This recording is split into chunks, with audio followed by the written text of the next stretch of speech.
সপ্তাহখানেক আগে বন্ধ হয়ে গিয়েছে হুগলি ভদ্রেশ্বরের শ্যামনগর জুট মিল।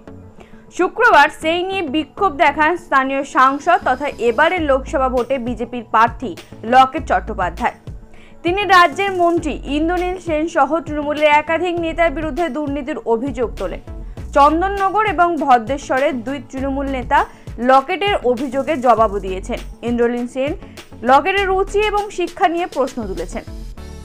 এই দিন লকেট চট্টোপাধ্যায় বলেছেন, ইন্দ্রনীল সেন তৃণমূল গায়ক, মঞ্চে মঞ্চে গান গেয়ে বেড়াচ্ছেন, মমতা বন্দ্যোপাধ্যায়কে আনন্দ দিয়ে বেড়ান, উনি দুর্নীতি করেন, কাজ করেন না। সিঙ্গুরের বুকে মোহর নামে বিশাল জায়গার ওপর বাড়ি বানিয়েছেন ইন্দ্রনীল। কোথা থেকে এত সোনার মোহর এলো তার খোঁজ আমরা রেখেছি, আগামী দিনে মানুষ জবাব দেবে। বিধায়ক এত টাকা কোথা থেকে এলো? ইন্দ্রনীল সেন, মুন্না আগরওয়াল এবং প্রলয় চক্রবর্তীর মতো বড় বড় লোক মাথা রয়েছে। সিবিআই ইডির কাছে সব তথ্য রয়েছে।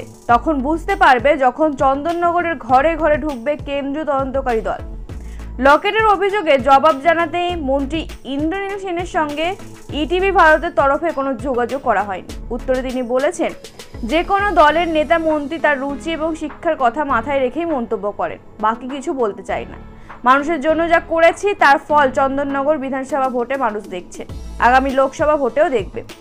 চন্দননগর পৌর নিগমের ডেপুটি মেয়র মুন্না আগরওয়াল বলেন, লকেট চট্টোপাধ্যায় 5 বছর কোথায় ছিলেন? এটা থেকে পরিষ্কার সিবিআই ইডি সংস্থা ওদের হাতেই আছে। ভারতীয় জনতা পার্টি কেন্দ্রীয় সংস্থাকে এভাবে যথেষ্টভাবে ব্যবহার করছে, সেটা লকেটের কথা থেকেই পরিষ্কার হয়ে গিয়েছে।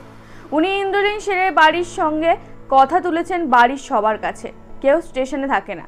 2016 সালে এবং 2021 সালে যে নির্বাচনী তথ্য আছে সেখান থেকে পরিষ্কার হিসাব পাওয়া যাবে চন্দননগর বিধায়কের। উনি যেভাবে আমাদের বিরুদ্ধে বলেছেন, অবশ্যই দলের সঙ্গে কথা বলে উনি আইনি ব্যবস্থা নেবেন।